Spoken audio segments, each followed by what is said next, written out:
ဒီနေ့ကတော့မိုးရည်ရွာနေပါတယ်ကျမအမေရဲ့ဘာလို့လဲဆက်ပါလဲမသိပါဘူးကျော်ပါလို့မနီတူကျော်နဲ့စားပါတယ်စားကြပါဦးရှင်ကျမအမေငါ့ရဲ့ favorite စိတ်ဆုံးဟင်းပြုံးလေးချက်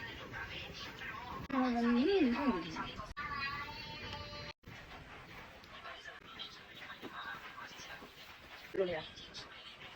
မတော်လာလားဒီက